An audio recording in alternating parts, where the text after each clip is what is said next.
தமிழ்நாடு கலை இலக்கிய பெருமன்றம் முன்னெடுத்துள்ள ஒரு அருமையான இணையவழி நிகழ்வு திருக்குறள் நாளும் நாளும் ஓர் அதிகாரம் என்ற தலைப்பின் கீழ் நாள்தோறும் ஒரு அதிகாரத்தை ஒருவர் முற்றோதல் செய்ய, இன்னொருவர் உரைப்பொழிவு நிகழ்த்த இந்த பயணம், இனிமையான பயணம் தொடர்ந்து கொண்டே இருக்கிறது. வள்ளி என்ற மனைவி எப்போதும் நிறைய உதவிகரமாக, இந்த நிகழ்வுக்கு ரொம்ப உதவிகரமாக விளங்கக்கூடியவர் வள்ளி. அடுத்து இன்னைக்கு முனைவர் உஷா வராத காரணத்தினால் உரைப்பொழிவு நிகழ்த்த முத்தப்பன் பழனியப்பன் வந்திருக்கிறார்.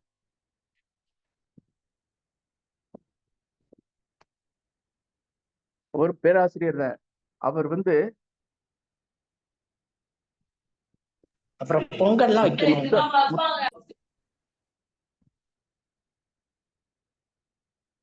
இந்த இணையவழி நிகழ்வில் இணைந்துள்ள அனைவரும் தங்களுடைய மைக்கை மீட் பண்ணி கொள்ளுமாறு அன்புடன் கேட்டுக்கொள்கிறேன். முதல்ல இன்னைக்கு மகளிர் தினம். முதல்ல மகளிர் தின வாழ்த்துக்களை தெரிவித்துக் கொள்கிறேன். அதற்கு ஒன்றே நான் சொல்ல விரும்புகிறேன்.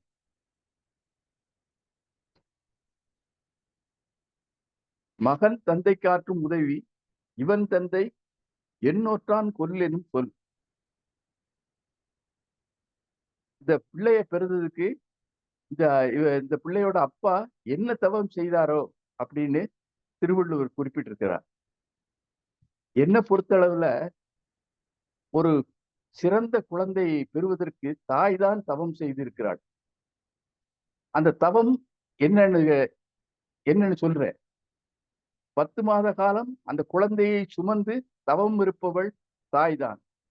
அதனாலதான் சொல்லுதேன், அந்த தாய் தான் தவம் இருக்கிறாள், இருந்து பெற்றிருக்கிறாள் என்றே சொல்லுகிறது. தந்தை ஒண்ணும் தவம் எல்லாம் இருக்கல. ஆனா பொதுவா ஆண்களுக்கே தான் சொல்லப்படுவது மாதிரி எல்லா பாடல்களும் சங்க இலக்கிய பாடல்கள் எல்லாம் அமைஞ்சிருக்கும்.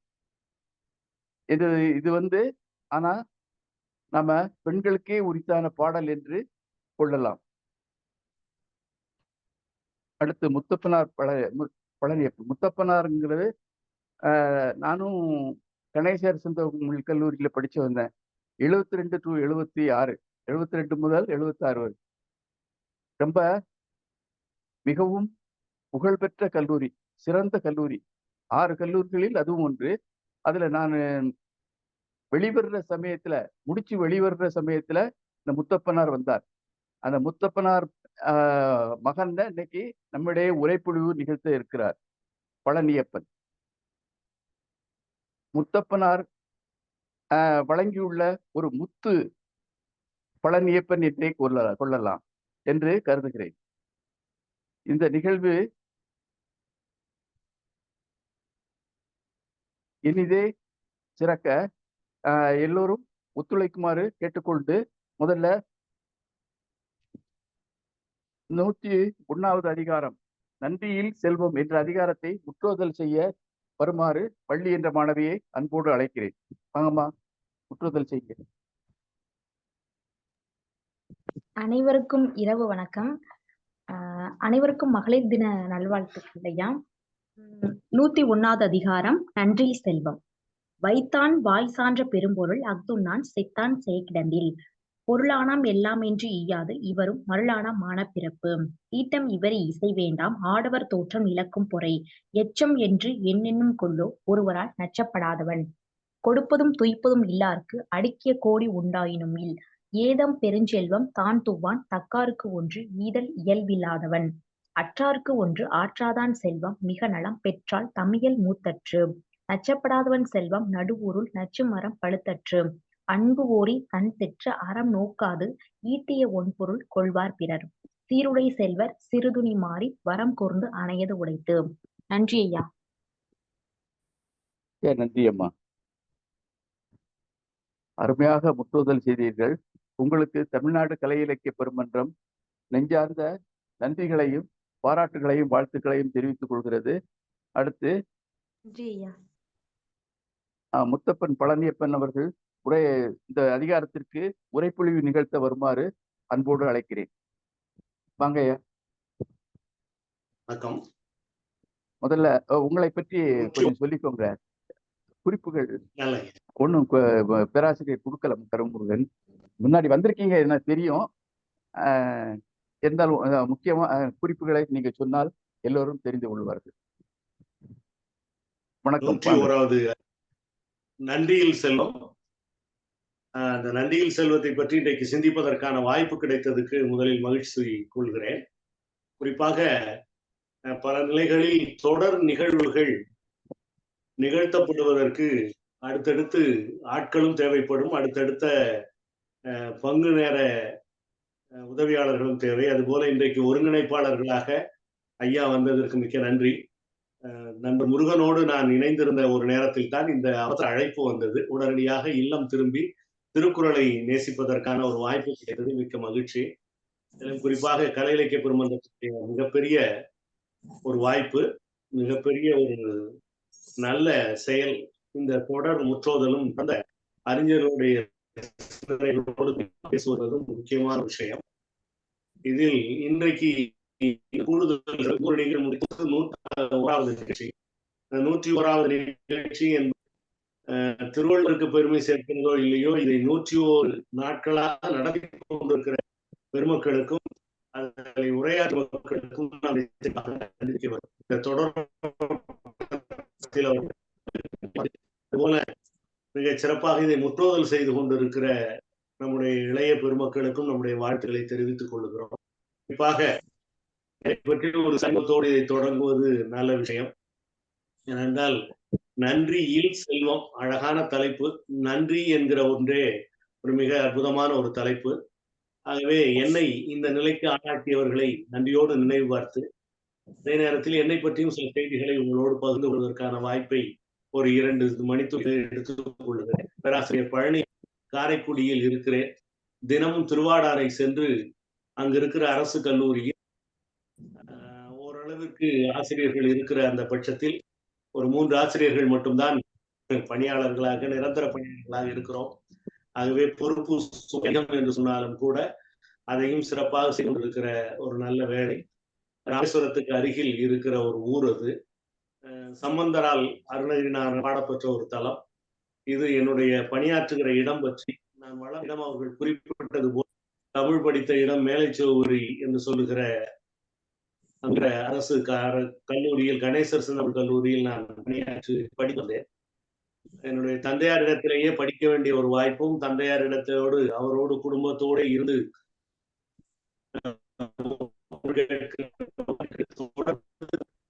செல்வதற்கும் ஆட்கள் குறிப்பாக இப்பொழுது ஒரு 25 ஆண்டுகள் நிறைவு செய்து 27வது ஆண்டில் என்னுடைய கல்லூரி பணியை தொடர்ந்து நடைபெற்றுக் கொண்டிருக்கிறேன்.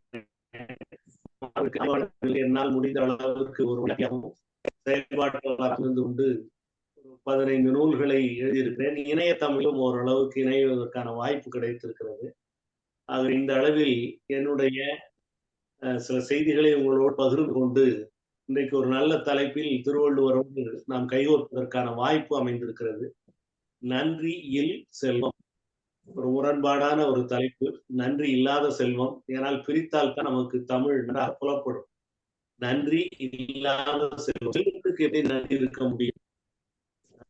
ஏனென்றால் செல்வம் என்பதனுடைய பயணம் செல்வக்கு அடுத்து செழுங்களை தாங்குதல் என்று சொல்லுகிறோம். அப்ப அந்த செல்வத்திற்கு ஏதோ ஒரு வகையில் நன்றி இருக்கு. கொடுத்தவர்களுக்கு தானே நன்றி சொல்ல முடியும். நன்றி யாருக்கு சொல்ல முடியும்? ஏதாவது ஒன்றை கொடுத்தவர்களுக்கு தான் நாம் நன்றி சொல்ல முடியும். நமக்கு கிடைக்க அந்த அளவில்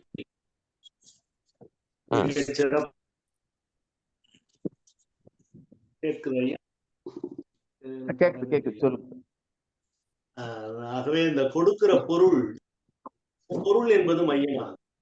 பொருள் என்பது உலக இயக்கத்திற்கு வள்ளுவர் இது மிக முக்கியமாக சொல்வது என்னவென்றால், ஒருவரிடம் சேர்ந்த பொருள் மற்றொருவருக்கு சென்று பயனுள்ள வகையில் செய்ய வேண்டும். உள்ளூர் நச்சு மரம் பழுத்தற்று என்று ஒரு அருமையான குறள் இதில் இருக்கிறது. அடுக்கிய கோல் வரும் என்று ஒரு அருமையான குறள் இருக்கிறது. வள்ளுவர் என் அலங்காரத்தில் பாடுகிற குறளாகவும் இருக்கிறது. கோடியாக சேர்ந்து என்ன புண்ணியம், கோடி கோடியாக சேர்த்து என்ன புண்ணியம். அதுலயும் ஒரு பொருள் நாம் பேசுகிற அல்லது இப்ப இருக்கிற தற்கால நிலைப்படி ஒரு பொருளானது என்னுடைய பையிலிருந்து இன்னொருவருக்கு போய் சேர்ந்த மதிப்பு இருக்கும். ஆகவே செல்வ நன்றி இருக்கிறது. மற்றவர் கொடுக்கிற போது அந்த கொடுக்கிற நன்றி மிகச் சிறப்பாக அமையும் என்பதனால் அதற்கு நன்றி என்று அருமையான பொருளை கொடுத்திருக்கிறார். இதற்கு முன் அதிகாரம் மிகச் சிறப்பாக பண்புடைமை அதிகாரம். பண்புகளை எல்லாம் சொல்லிவிட்டு அடுத்த சூழ்நிலையிலேயே வள்ளுவர் நன்றி இல்லாத பண்பினையும் நினைத்து பார்க்கிறார். செல்வம் என்கிற அகரணை பொருள். மருது நாகராஜன் மைக்கு மீட் பண்ணிக்கோங்க. உயர்தனை பொருளாக செல்வத்தை அகனையாக கொள்வதா உயர்தனையா? ஒரு செல்வத்துக்கு நன்றி, உயர்தனைக்குத்தான் நன்றி என்று நாம் பார்த்திருக்கிறோம். நன்றி இருக்கிறது என்று நாம் பார்த்திருக்கிறோம் என்று சொன்னாலும் கூட செல்வத்துக்கு நன்றி, அதுதான் நம்ம அடிப்படை சொல்லாக இங்கே நன்றி செல்வம் என்றார். இன்பத்தை பொருள் என்று மணக்குடவருடைய உரை அமைந்திருக்கிறது. செல்வம்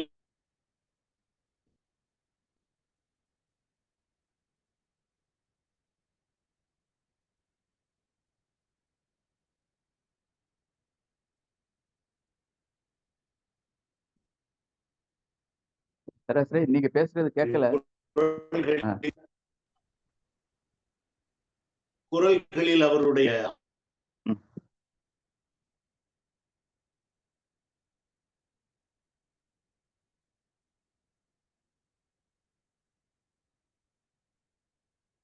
உங்களுக்கு இணைய இடர்பாடு இருக்குதோ?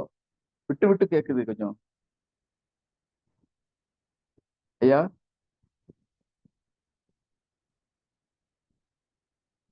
மனிதனை சாகடிக்க வேண்டிய சூழ்நிலை இப்ப வள்ளுவ பெருந்தைக்கு இருந்திருக்கிறார்.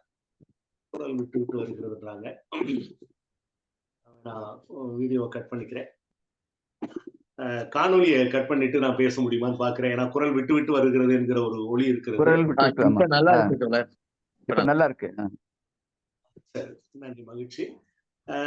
ஏன் நம்முடைய முதல் குரலே இவ்வாறு ஆரம்பிப்பது என்பது நமக்கு மிக கடுமையாக இருக்கிற. வள்ளுவர் எவ்வளவு தூரம் கடுமையாக இருக்கிறார் என்று சொன்னால், செத்தான் செய்ய கடந்தது இல் என்று சொல்றார். செத்த பிறகுமே அவன் எப்படி செய்ய முடியும்? செத்தான் செய்ய கடந்தது இல். செத்து போனவன் என்ன செய்ய முடியும்? ஒரு பொருள் இருக்கிறது என்று சொன்னால் வாழ வைப்பதும் அதுதான், சாகடிப்பதும் அதுதான். அப்படித்தான் அவர் அப்படி கொள்ளுகிறார். வைத்தான் வாய் சார்ந்த பெரும்பொருள் அகுது உண்ணான், உனக்கும் பயன்படல மற்றவர்களுக்கும் பயன்படல. இது என்ன? நீ இந்த செல்வத்தை வைத்திருந்து என்ன புண்ணியம்? கட்டி கட்டி வைத்திருந்து வட்டி கணக்கு பார்த்து விட்டு என்ன செய்ய போகிறாய் என்பது போல மனிதனிடத்தில் ஒரு கேள்வியை கேட்கிறார். செத்தான் செய்ய கடந்தது இல். இனிமேல் செய்ய போவது எதுவுமே இல்லை. இந்த பொருள் இருக்கிற பொருள் நீ போன பிறகும் இந்த உலகத்திற்கு பயன்பட வேண்டும். இருக்கிற போதே பயன்படலைன்னா நீ செத்ததுக்கு தானே பொருள் என்று வள்ளுவ பெருந்தகை மிக கோபமான ஒரு சூழ்நிலையில் இதை எழுதியிருக்க முடியும் என்பதாக நமக்கு தோன்றுகிறது. அப்போ பொருள் என்பது இன்னொருவருக்கு போய் சேர வேண்டிய ஒன்றாக இருக்கிறது என்பதை நாம் பார்க்கிறோம். இது முதற் குறட்பாவிலேயே இவ்வளவு கவனமாக அவர் கையாளுகிறார் என்று சொன்னால் இன்னும் அடுத்தடுத்த குறட்பாக்கள் இன்னும் சிரமமாக இருக்கிறது. பொருளானாம் எல்லாம், ரொம்ப அருமையான வார்த்தை. நாம இப்ப பொருள் மைய உலகம் என்று பேசுகிறோம். வள்ளுவர் அதை அப்படியே கையாளுகிறார். பொருளானாம் எல்லாம். பொருள் தான் இந்த உலகத்தில் எல்லாவற்றுக்கும் அடிப்படை. பொருள் இல்லை என்று சொன்னால் கைப்பொருள், அந்த பொருள் இல்லை என்றால் எவ்வளவு அழகான சிறிய சொற்றொடருக்குள் அமைந்திருக்கிறது. பொருளானாம் எல்லாம் என்று அவர் சொல்லுகிறார். எல்லாவற்றுக்கும் பொருள்தான் மூல காரணம். இதை விட ஒரு பொருளியல் சிந்தனையை நாம் எப்படி எடுத்துக்கொள்ள முடியும்?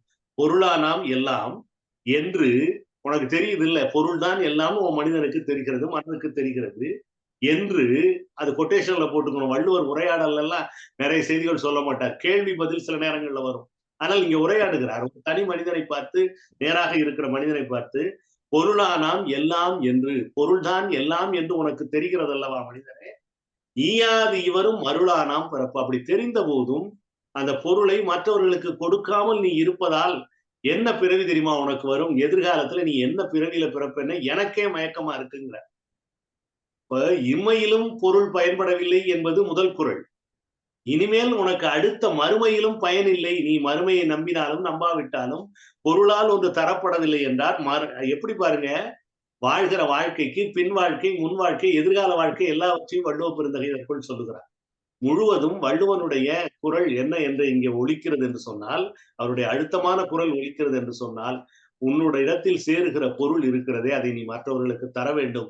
ஈயாமல் இருந்தால் நீ என்ன பிறவி பிறப்பாய் என்பது கூட தெரியவில்லை என்கிற ஒரு மிக வள்ளுவருடைய கடும் கோபமான குரட்பா அதிகாரமாக இது இருக்கும் என்று நினைக்கிறேன். அதிகாரம் தான் இது, உண்மையிலேயே ஒரு அதிகாரமாக இது இருக்கிறது. ஈட்டம் இவரி இசை வேண்டா. இசை வேண்டான்னா புகழ் வேண்டாம்னு அர்த்தம். நீ புகழ் விரும்பவில்லை என்று சொன்னால் பொருளை கொடுக்க வேண்டாம். பொருள் கொடுப்பதால் தான் புகழ் வரும். இசை வேண்டா. ஆடவர் தோற்றம் நிலக்கு பொறை. இந்த நிலத்துக்கும் நீ மிக கனமாக இருக்க போகிறவனாக இருக்கிறாய் என்று அவர் சொல்லுகிறார். நிலத்துக்கு பாரமாக நீ இருக்க போகிறாய். இந்த நிலத்துக்கே நீ பாரமாக இருப்பவன் எப்படிப்பட்டவன்? ஈட்டம் இவரி இசை வேண்டா. மற்றவர்களுக்கு கொடுத்து புகழ் பெறுவது என்பதுதான் இன்றைக்கும் நாம் பார்க்கிறோம். எதை வேண்டுமானாலும் கொடுக்கலாம். நம்மிடத்தில் இருக்கிற ஒன்றை மற்றவர்களுக்கு கொடுக்கலாம். கல்வியோ, செல்வமோ, பொருளோ எல்லாவற்றையும் கொடுப்பதற்கான அன்போ வெளிப்படுத்தினால் தானே. உங்களுக்குள் வைத்துக் கொள்வதால் என்ன இருக்கிறது? அது அன்பாக இருக்கட்டும், பொருளாக இருக்கட்டும். ஈட்டம் இவரி இசை வேண்டா. ஆடவர் தோற்றம் நிலக்கு பொறை. இது கூட இன்னைக்கு ரொம்ப நல்ல விஷயமாக முடிந்திருக்கிறது நினைக்கிறேன். மகளிர் கூட கொடுத்துருவாங்க போல இருக்கு, ஆடவர் தான் கொடுக்க மாட்டாங்க போல இருக்கு. அதனால இன்றைக்கு மகளிர் சிந்தனையா கூட நம்ம வைத்துக் கொள்ளலாம். இதுல ஆடவர் தோற்றம் நிலத்துக்கு பொறை. மகளிர் கூட, ஏனென்றால் மகளிருடைய இயல்பு மற்றவர்களுக்கு கொடுத்து ரசித்து பார்ப்பது என்பது. ஆனால் ஆடவர்கள் தன்னுடைய கரங்களை கட்டி போட்டு வைத்துக் கொண்டு மற்றவர்களுக்கு கொடுக்காமல் இருப்பார்கள். ஈட்டம் இவரி இசை வேண்டாம்.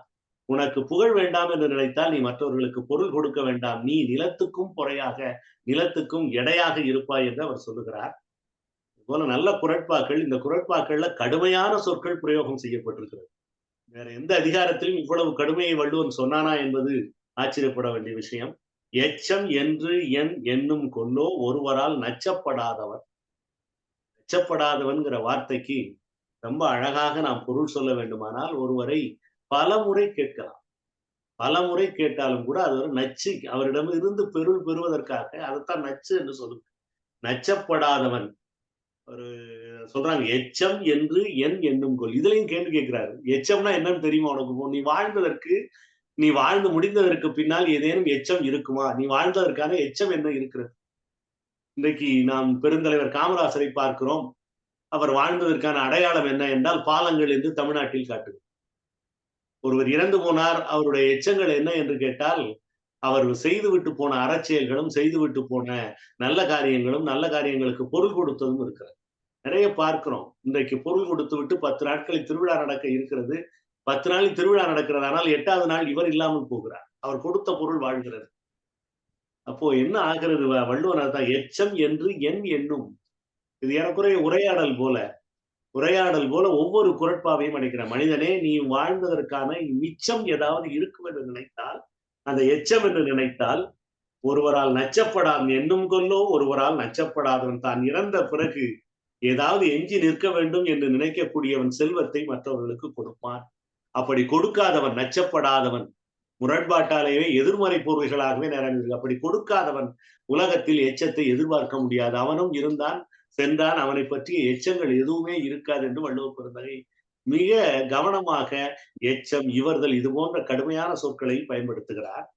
கொடுப்பதும் தூய்ப்பதும் இல்லாருக்கு. ஒண்ணு நீ கொடுக்கணும். எவ்வளவு அருமையான குரட்பா. தூய்க்க வேண்டும். வாழ்கிற நாளில் உன்னுடைய பொருளை வைத்துக்கொண்டு என்ன சேர்த்து வைத்து என்ன பண்ண போகிறாய்? தூய்ப்பதும் இல்லாருக்கு அடுக்கிய கோடி உண்டாயினும் இல். உன்னிடத்தில் கோடி கோடியாக வந்து சேரும். இதான் நான் முன்னாடியே சொன்னேன். வள்ளுவர் கோடி என்கிற வார்த்தையை பயன்படுத்தி இருக்கிறார். நாம் பயன்படுத்துகிற இந்த கோடி என்கிற வார்த்தை அவர் காலத்திலேயே இதே பொருளில், இதே சொல்லில் இருந்திருக்கிறது.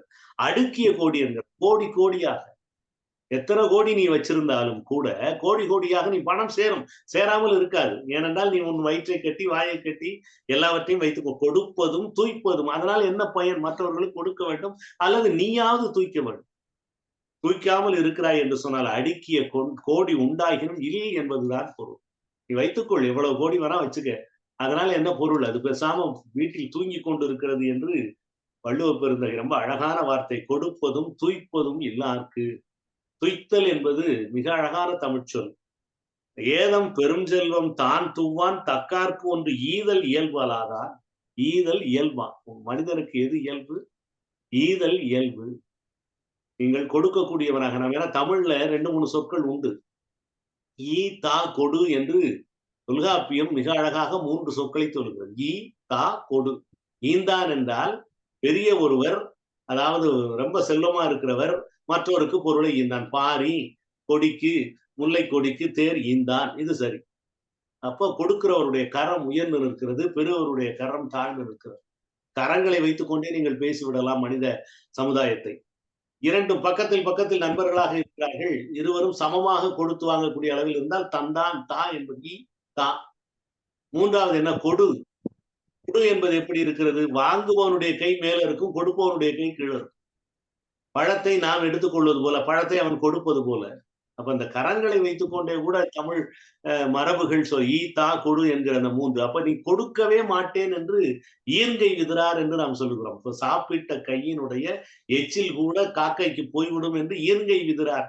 அதுபோல இருக்கக்கூடியவர்கள். ஏதம் பெரும் செல்வம். உனக்கு எது தெரியுமா? உன்னுடைய செல்வம் தான் நோய். ஏதம் என்பதற்கு இங்கே நோய் என்று பொருள் கொள்ள வேண்டும். பெரும் செல்வம் தான் உனக்கு நோய். நீ வைத்திருக்கிறாய் இந்த செல்வம். அதுலயும் இப்ப நம்ம இந்திய நாட்டுல தான் அதிகமான வருமான வரி பிடித்தம் இருக்கிறது. நீங்கள் உங்களுக்கு துய்க்கவில்லை என்று சொன்னாலும் துய்த்தாலும் சரி வரி கட்டியாக வேண்டும். அதுல இந்த மாதங்களுக்கு நாங்கள் விளையாட்டாக சொல்வது உண்டு, ஜனவரி பிப்ரவரி என்று நாங்கள் சம்பள பட்டியல்காரர்கள் பேசிக்கொள்வது. ஏனென்றால் அதுதான் வரி மாதம். ஜனவரி மாதம் பிப்ரவரி மாதம் கட்டினால்தான். அப்ப அந்த வரி என்பது உன்னுடைய செல்வத்துக்கு போடப்படக்கூடிய ஒன்று. ஆனால் நீ கொடுக்கப்படுகிற பொருள் அதுவே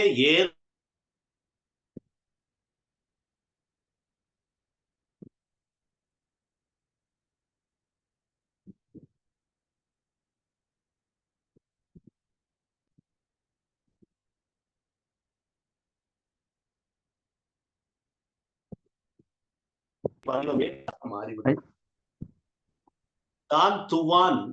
துவான் என்றால் தானும் அனுபவிக்காதன் என்று பொருள். தக்கார்க்கு ஒன்று கொடுக்காதவன். ஈதல்னா இதுவரைக்கும் ஈதலை பத்தி பேசினார். ஆனா தக்கார்க்கு ஒன்று கொடுக்க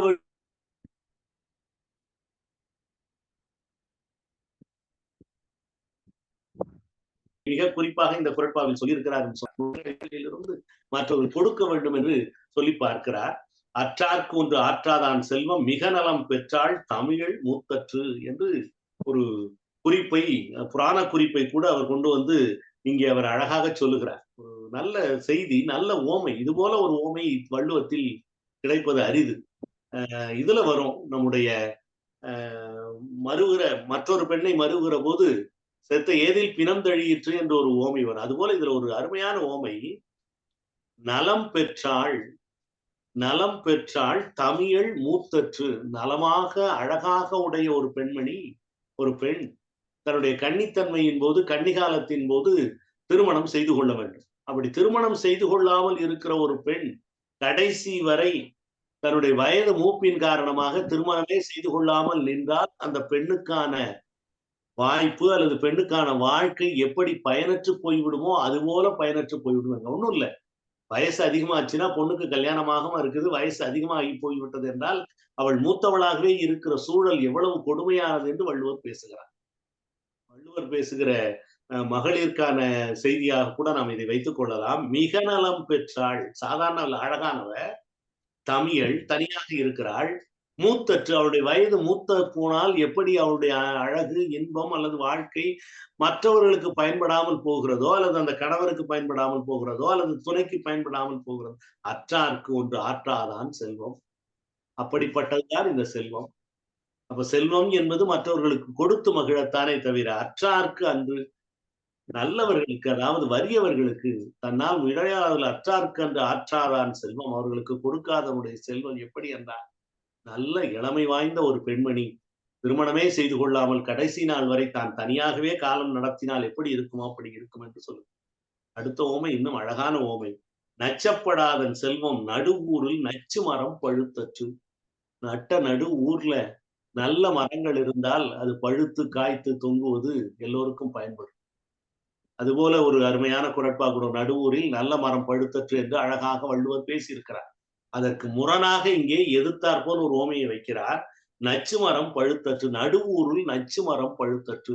நட்ட நடு ஊர்ல ஒரு நச்சு மரத்தை வச்சுக்கிட்டு அது பழுத்து தொங்க, அதை போய் எவனாவது சாப்பிட்டு அழிஞ்சு போவான் பாரு, அந்த மாதிரி நீ நச்சு மரமாக இருப்பாய். மற்றவர்களுக்கு உன்னுடைய பழம் பயன்படாமல் போய்விடும். நச்சப்படாதவன் செல்வம், கொடுக்கப்படாதவனுடைய செல்வம். நயந்து நயந்து கேட்டு கேட்டும் நீ கொடுக்கவில்லை என்று சொன்னால், ஏன்னா சங்க இலக்கியம் அப்படிதான் சொல்லுது. ஈவது என்பதுமே, அதாவது மற்றவர்களுக்கு நீ பிச்சை எடுத்தல் என்பது மிக கொடுமையான ஒரு விஷயம். பிச்சை எடுத்தவர்களுக்கு கொடுக்காமல் இருப்பது என்பது இன்னும் கொடுமையான விஷயம் என்று சங்க இலக்கியம் சொல்லுகிறது என்று சொன்னால், நச்சப்படாதவன் செல்வம் நடு ஊருள். என்ன தமிழ் பாருங்க, நடு ஊருள். இப்படி ஒரு தமிழ், அழகான தமிழ். நடு ஊருள் நச்சு மரம் பழுத்தற்று. நச்சு மரம் பழுத்து, அதாவது அந்த மரத்தை இளமையிலே கிள்ளி இருக்கலாம். அந்த மரம் இந்த மரம்னு தெரியும் ஊர்ல இருக்கவன் எல்லா பயலுக்கும்.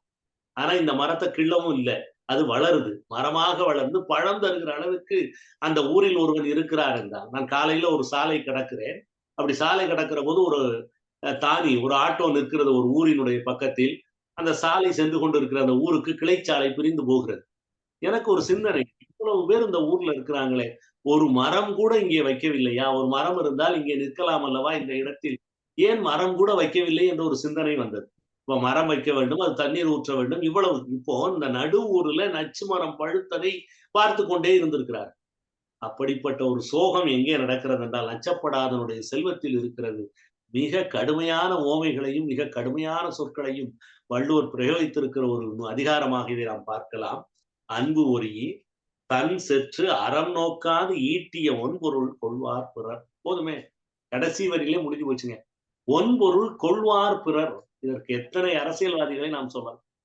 நேருக்கு நேராக நம் காலத்தில் வாழ்ந்த அரசியல்வாதிகள், மற்றவர்களுக்கு கொடுக்காமல் விட்டு எடை கணக்காக வைத்திருந்த அரசியல்வாதிகளை பூரா இதில் வைத்துக் கொள்ளலாம். ஒன்பொருள் கொள்வார் பிறர்.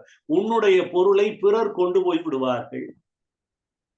ஒன் பொருள் கொள்வார் பிறர். அன்பு ஒருகி தன் செற்று அறம் நோக்காது ஈட்டிய ஒன்பொருள். நீ எதையும் பார்க்காம அள்ளி பிடிச்சு எல்லாத்தையும் சேர்த்து வச்சில்ல, மூட்டை மூட்டையா கட்டி வச்சில்ல. அன்பு ஒருகி, அன்பு இல்லாமல் தன் செற்று, தன்னுடைய முயற்சி காரணமாக அறம் நோக்காது ஈட்டிய ஒன்பொருள் கொள்வார் பிறர். பிறர்ங்கிற சொல் அருமையான சொல். மற்றவங்கன்னு சொல்லியிருந்தா கூட பரவாயில்ல, நமக்கு இப்ப மற்றவர்கள் என்று சொல்லுகிறாங்க. உனக்கு சம்பந்தமே இல்லாதவன் அந்த பொருளை பூரா அள்ளிக்கிட்டு போயிடும். நீ சேர்த்து வைத்த பொருள் எல்லாவற்றையும் ஒன் பொருள், நீ சேர்த்த பொருள், கொஞ்சம் கொஞ்சமாக சேர்த்த பொருள். இதுல உரையாசிரியர்கள் என்ன செய்யறாங்க, லோபி என்கிற வார்த்தையை பயன்படுத்துகிறார்கள். அது கூட ஏதோ ஒரு லோபினா யாரும் 4 பேர் 5 பேரை குறிக்கும். ஒவ்வொரு மனிதரையும் குறிப்பது போல இருக்கிறது. சீருடை செல்வர் சிறுதுணி மாறி வரம் கூர்ந்தது அணையது உடைத்து. வள்ளுவருடைய கடைசி குறள் கொஞ்சம் எச்சரிக்கையான குறள். ஏங்க, நாங்க கொஞ்சம் வறுமையில் இருக்கிறோம், எப்படி கொடுக்க முடியும்னு யாராவது ஒரு மனிதன் கேட்டால் அதற்கு பதில் சொல்லுகிற ஒரு அருமையான குறள். நான் கொடுத்து கொஞ்சம் போல வறுமையுற்று போனேனே, நிறைய கொடுத்தனே, வறுமையுற்று போனேனே, இப்ப நான் கொடுக்க சொல்றீங்களே வள்ளுவரே, நான் இப்ப கொடுத்து இப்ப எனக்கு வாழ்வதற்கு இல்லாமல் போய்விட்டதே, இதற்கு என்ன பதில் சொல்லுகிறீர்கள்? அழகாக வள்ளுவன் ஓமை சொல்லுகிறான். வானம் ஒரு காலத்தில் மழையை அள்ளி அள்ளி கொட்டியது. அப்படி கொட்டிய காலத்தில் அதை வாழ்த்தினீர்கள். சில நேரங்களில் அது வரம் கூர்ந்து நிற்கிறது, சில நேரத்தில் அது என்ன செய்கிறது, வறண்டு போய் நிற்கிறது. மற்றவர்களுக்கு அது கொடுக்க முடியாத சூழல் இருக்கிறது. மழை மேகம் எப்படி கொடுக்க முடியாமல் சில நேரங்களில் நிற்கிறதோ, அதுபோன்று காலத்தினுடைய வெள்ளத்தில் இது நடைபெறலாம். இருந்தாலும் அதையும் தாண்டி இந்த மேகம் பிற்காலத்தில் கொடுக்கும், முற்காலத்தில் கொடுக்கும் என்கிற அந்த பழக்கத்தை நீ விட்டுவிடாதே என்று மனிதருக்கு அறிவுறுத்துகிற ஒரு அற்புதமான பகுதி. ஆகவே பொருள் நன்றி இல்லாமல் இருக்கிறது. ஒரு பொருள் என்பதற்கு என்ன, அது நன்றியை பெற்றே ஆக வேண்டும். இந்த பொருள் நன்றியை பெற்றே ஆக வேண்டும். ஏன் நம்ம திருமணத்தின் போதெல்லாம் இந்த மொய் எழுதுகிறோம்? யோசனை செய்து பாருங்க. தமிழருடைய வரலாற்றுல தான் அது இருக்கும்னு நினைக்கிறேன். மொய் திருமணத்தின் போது மொய் எழுதுகிறோம். என்ன அதற்கான அடிப்படை என்ன? நம்ம நிறைய சிந்திக்கலாம். இன்றைக்கு நமக்கு இப்பொழுது சிந்திப்பதற்கான ஒரு வாய்ப்பு. மக்களை வாழ்த்துகிறோம், மணமக்களை வாழ்த்துகிறோம் என்று சொன்னாலும் பொன்னாலும் பொருளாலும் வாய் வார்த்தைகள் மட்டுமல்ல, பொன்னை கொடுத்து அவர்களுக்கான மூலதனமாக அதை மாற்றுகிற, இந்த பக்கத்துல இன்னும் அதிகம், புதுக்கோட்டையில தனியாகவே மொய் விருந்து பகுதிகள் எல்லாம் தனியாக உண்டு என்று சொன்னாலும், அப்படியாவது மனிதனை கட்டாயப்படுத்தி கொடுக்க வைக்கிற ஒரு பாங்கை இந்த நேரத்தில் சமூகம் பெற்றாக வேண்டும் என்பதை நாம் பார்த்துக்கிறோம். அவே நாம் வாழ்கிறோம் என்று சொன்னால் மற்றவர்களுக்கு நம்முடைய பொருள் போய் சேர வேண்டும் என்பது வள்ளுவ பெருந்தகை சொல்லுகிற ஒரு மிக முக்கியமான பொருள்தான் இந்த உலகத்திற்கு அடிப்படை. அந்த பொருளை நீங்கள் மற்றவர்களுக்கு அளிப்பதிலே என்ன தயக்கம் என்று அவர் கேட்கிறார். அந்த அளவிற்கு மிகச் சிறப்பான ஒரு கடுமையான அதிகாரம் இந்த அதிகாரம். இந்த அதிகாரத்தை உங்களோடு நான் இந்த நேரத்தில் பகிர்ந்து கொண்டதற்கு மிக்க மகிழ்ச்சியை தெரிவித்து நன்றியுடன் விடைபெறுகிறேன். நன்றி, வணக்கம். மிக்க நன்றி பேராசிரியர் பெருந்தகை. அழகான ஒரு உரைப்பொழிவு. அது நான் நினைக்கிறேன், முத்து பழனியப்பன். பழனியப்பன் என்றால் தமிழ் கடவுள். தமிழ் கடவுளே இன்னைக்கு வந்து திருவள்ளுவரின் திருக்குறளுக்கு உரைப்பொழிவு வழங்கியதாக கருதுகிறேன். ரொம்ப அருமை. அதுல நீங்க சொல் நயத்தை எல்லாம் சுட்டி காட்டினீங்க. பிறகு வள்ளுவர் கடைபிடிக்கும் உத்தியையும் சுட்டி காட்டினீங்க. கேள்வி பதிலோட இருக்கும், உரையாடலாகவும் இருக்கும் அப்படின்னு சுட்டி காட்டினீங்க. பிற தொல்காப்பியரின் இலக்கணம் இதெல்லாம் ஈதா குடு என்பதையெல்லாம் சுட்டிக்காட்டி அருமையான ஒரு உரைப்பொழிவு நிகழ்த்தி இருக்கிறீர்கள். இந்த இணைய வழி நிகழ்வுக்கு நீங்கள் உரை நிகழ்த்தியது முத்தாய்ப்பாக அமைந்துள்ளது என்று தோன்றுகிறது. உங்களுக்கு தமிழ்நாடு கலை இலக்கிய பெருமன்றம் நெஞ்சார்ந்த நன்றிகளையும் பாராட்டுகளையும் வாழ்த்துக்களையும் தெரிவித்துக் கொள்கிறது. அதற்கு அடுத்து இந்த உரைப்பொழிவுக்கு பின்னூட்டம் அளிக்க விரும்புபவர்கள் கையை உயர்த்தினா நல்லா இருக்கும்.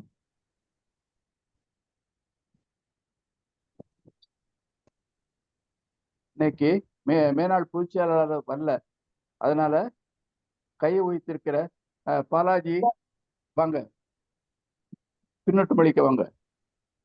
ஐயா, அனைவருக்கும் வணக்கம். இந்த மகளிர் தின வணக்கம். பாடல்கள் இன்றைக்கு அனைவருக்கும் கேக்குதுங்களா ஐயா? கேக்குது. சொல்லுங்க. அருமையான தலைப்பு. செய்த வள்ளி அவர்களுக்கும் உரையாசிரியர் ஆபத்தாண்டவர் போல் வந்து இன்றைக்கு இருவருமே நம்முடைய நாளும் ஒரு அதிகாரத்திற்கு கல்தூணாக நின்றிருக்கின்றார்கள். அவர்களுக்கு முதற்கண் வாழ்த்துக்களையும் வணக்கத்தையும் தெரிவித்துக் கொள்கின்றேன். இந்த அதிகாரத்தில் நன்றியின் செல்வம் என்று சொல்கின்றார்கள். நன்றி இல்லாதவனுடைய செல்வம் எப்படி இருக்கும் அப்படின்னு மிக கடுமையாக தடுறார் வள்ளுவர். இங்க ஒரு நிகழ்வை நான் இங்க பதிவிடலான் இருக்கேன். எங்களுடைய சமூகம் ஆரிய வைசிய சமூகம், செட்டியார் சமூகம். செட்டியார் சமூகத்தில் 1937ஆம் ஆண்டிலிருந்து ஆரிய வைசிய சமூகத்தில் உள்ள மாணவர்கள் கல்வி பயில வேண்டும் என்பதற்காக ட்ரஸ்டுகளை ஆரம்பித்து 1937ஆம் ஆண்டிலிருந்தே மாணவர்களுக்கு கல்வி உதவித்தொகை செய்து கொண்டிருக்கின்றார்கள். குறிப்பாக பப்பி ராகவ செட்டி ட்ரஸ்ட், அப்புறம் கன்னிகா பரமேஸ்வரி ட்ரஸ்ட், சேலம் ஆரிய வைசிய குரூப்பு, இவங்கெல்லாம் இன்றைக்கு தமிழகத்தில் இருக்கின்ற அனைத்து மாணவர்களுக்கும் உயர்கல்வியிலிருந்து தாழ்ந்த கல்வி வரைக்கும், அதாவது சிறிய படிப்பு படிப்பவர்கள் வரை இன்றைக்கு உதவி செய்து கொண்டிருக்கின்றார்கள். அப்படி உதவி செய்யும் விதத்தில் என்னுடைய மகளுக்கும் முதுகலை படிப்பிற்கு இந்த ஆண்டு உதவி செய்திருக்கிறார்கள். இதை எதற்காக குறிப்பிடுகிறேன் என்று சொன்னால், அவர்கள் நம்முடைய சமூகத்தில் உள்ளவர்கள் பயில வேண்டும், பெரிய ஆட்களாக வர வேண்டும் என்பதற்காக அன்றைய நாளில் செய்திருக்கின்றார்கள். இந்த ஆரிய வைசிய சமூகத்தை போல் மற்ற சமூகத்தில் உள்ளவர்களும் அவர்களுடைய மாணவர்கள் பயில வேண்டும் என்பதற்காக எவ்வளவோ பெரிய பெரிய ஜாம்பான்கள், கோடீஸ்வரர்கள் இருந்தும் கல்விக்கான உதவித்தொகையை இன்றளவுக்கும் எந்த சமூகமும் இதுவரைக்கும் செய்யலன்னு. ஏன்னா எங்க கல்லூரியில் இருக்கிற எங்க மகள் கூட படிக்கிற மாணவிகளே சொல்லுவாங்க, ஐயா நான் உங்க இனத்துல பிறக்கடாம போயிட்டேன், பிறந்திருந்தா நானும் ஸ்காலர்ஷிப் வாங்கியிருப்பேன் அப்படின்னு சொல்ற அளவுக்கு இன்றைக்கு செய்து கொண்டிருக்கின்றார்கள். எனவே மற்றவர்களும் இந்த சமூகத்தை போலவே பிற்காலத்தில் படிக்கின்ற மாணவர்களுக்கு உதவி செய்தால் மிகவும் நன்றியாக இருக்கும் என்பதை கூறிக்கொண்டு வாய்ப்பளிப்பது ரொம்ப நன்றி. மிக்க நன்றி பாலாஜி அவர்களே. ஒரு சான்றை கூறி அதை பின்பற்றுங்கள் என்று கூறியுள்ளீர்கள், அருமை. அடுத்து சாத்தூர் கணேசன் கையை வைத்திருக்கீங்க, வாங்க. ஐயா வாழ்க வளமுடன். தோழர்கள் அனைவருக்கும் வணக்கம். கேக்குதுங்களாங்க? கேக்குது. நல்லது. இன்று ஒரு அருமையான அதிகாரம், நன்றி செல்வம் அப்படின்னு கொடுத்திருந்தாங்க. இந்த குறளுக்கு வந்து இருந்தா கூட உரையாசிரியர் ரொம்ப சிறப்பா சொன்னாங்க. இத வந்து நன்றிக்குள்ளாத செல்வமா இல்ல நன்றி இல்லாத செல்வமா அப்படின்னு எப்படி எடுத்துக்கிறது அப்படிங்கிறத ஐயா முத்தப்பன் பழனி ஐயா வந்து ரொம்ப சிறப்பா சொன்னாங்க. இந்த வந்து நன்றி இல்லாத செல்வம் இருக்கும், அதை செய்யக்கூடிய தன்மையில நன்றி இல்லாம போயிடுச்சு அப்படிங்கிற மாதிரி சொன்னாங்க. ரொம்ப சிறப்பா இருந்துச்சு. அதே போல இந்த முதல் குறளே பாத்தீங்கன்னா, எவ்வளவுதான் பொருளை வச்சு சேமிச்சு வச்சா கூட அடுத்தவர்களுக்கு கொடுத்து உதவணுங்கிற ஒரு எண்ணம் இல்லாதவனுக்கு இருக்குதுன்னு வச்சுக்கோங்களேன். அது செத்தான் செயக்கிடந்தது அப்ப அப்படி ஒரு இது வேணுமா அப்படின்னு வந்து செத்தவனுக்கே அதாவது பொருத்தமாக இருக்கக்கூடிய தன்மையில இருக்குது. அந்த பொருளை செய்ய முடிஞ்சது ஒண்ணுமே இல்லை அப்படின்னு சொல்லி ஒரே போட்டுறாரு. ஐயா சொன்ன மாதிரி இந்த குறள்ல வந்து எப்படி வந்து ரொம்ப அந்த தன்மையை வந்து எப்படி விளக்கி காட்டாரு பாருங்க. இப்படி எல்லாம் வந்து மக்கள் இருக்கிறாங்களே, இவங்களை வந்து நம்ம என்ன செய்ய முடியும் அப்படின்னு சொல்லி எந்த ஆதங்கத்தையும் வந்து கோபத்தோடு கூறியதாகத்தான் சொல்கின்றது. அதே போல அடுத்ததை பாத்தீங்கன்னா, இப்படி பிறப்பு, அதாவது அவன் இருக்கிறான் பொருளா எல்லாமே உண்டாகும் என்று அறிந்து எவருக்கும் கொடாமல் அதன் மீது மயக்கத்தோடு இருக்கக்கூடிய அவன் இருந்து என்ன பேசினான், அவன் வந்து ஒரு பேய் பிறவிக்கு தான் சமாதானம். மானா பிறப்பு, ஒரு இழி பிறப்புக்கு ஒண்ணு அதுல வந்து செத்ததுக்கு சமம் சொல்லிட்டாரு. இதுல வந்து பிறப்பே தேவையில்லை. அப்படி ஒரு இது தேவை. ஒரு உதவி செய்யாத எதுவும் யாருக்கும் எதுவும் கொடுக்காமல் தன்னுடைய பொருளை எல்லாம் ஆகுமென்று அதனை விடாம பற்றி கொண்டிருப்பவன் இவர் அப்படிங்கிறது வந்து இவருங்கிறத பற்றி வைத்துக் கொண்டிருந்தது அன்று சொல்லலாம். அதே போல அந்த பற்றி கொண்டிருப்ப எந்த சிறப்பும் இல்லாத இழி பிறவி ஆகிவிடுவான் அப்படின்னு சொல்ற மாதிரி அந்த பொருள். இன்னொரு இடத்துல அதுலயும் பாத்தீங்கன்னா, ஈட்டம் இவரி, இது அப்படித்தான். இந்த ஈட்டம்ங்கிறது வந்து அவன் வந்து பொருள் ஈட்டுகிறான், எல்லா வழிகளையும் ஈட்டு கொண்டிருக்கிறான். அதை ஈட்டி கொண்டு அவன் இடத்தில் இருந்தா கூட அந்த பொருளை வச்சு இன்னொருத்தர் கொடுத்தனா ஒரு புகழ் வருமே, அதை பத்தியெல்லாம் சிந்திக்காம அந்த பொருளே இருக்கும், அந்த செல்வம் நம்மகிட்டே இருக்கட்டும் சொல்லி இருக்கக்கூடிய ஆடவர். இந்த இடத்துல வந்து நம்ம ஆடவர் என்கிறத வந்து நம்ம எப்படின்னா, ஆளுவதற்காக பிறந்தவர், ஆடிக்கொண்டு செல்வம் சேமித்து வைத்து ஆடிக்கொண்டிருக்கிறவர்.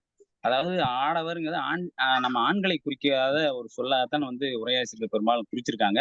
அதனால ஆடவர்ங்கிறது பிறந்து தன் தன்மையில் ஆடிக்கிற செல்வத்தை சேர்த்து ஆடிக்கொண்டிருக்கிறவர், இல்லையால் ஆள பிறந்தவர், அதாவது பிறந்து ஆண்டு கொண்டிருக்கிறவர், தன்மையில் இருக்கக்கூடிய தோட்டத்தில் இருக்க அவர் வந்து நிலத்துக்கு ஒரு பாரம் தான். வந்து பொருளை வச்சுக்கிட்டு இருக்கும் போது மற்றவர்களுக்கு எதுவுமே செய்ய மாட்டேங்க, வச்சிருந்து என்ன அதனால இவங்க இருந்து என்ன பிரயோசனம் அப்படின்னு சொல்ற மாதிரி அந்த குறளை அமைச்சிருக்காங்க. இதுல வந்து நம்ம ஆடவர்ங்கிறத வந்து ஆண்கள் நம்ம எடுத்துக்கொள்ள வேண்டியதில்லை. பெரும்பாலும் வந்து பிறந்து ஆள பிறந்தவன், இல்ல பொருளை சேர்த்து ஆடிக்கொண்டிருக்கிறவன் அப்படின்னு வச்சுக்கலாம். ஏன்னா அதை வந்து ஆடவர்ங்கிறது வந்து 2 பேரும் பெண்களாக இருக்கலாம், ஆண்களா இல்ல பெண்களா இருக்கலாம். அதை வந்து நம்ம எப்படியா எடுத்துக்கலாம். அதை நம்மை மட்டும் குறிச்சது போல இல்லை. அதே மாதிரி எச்சமன்று எண்ணும் கொள்ளோ ஒருவரால்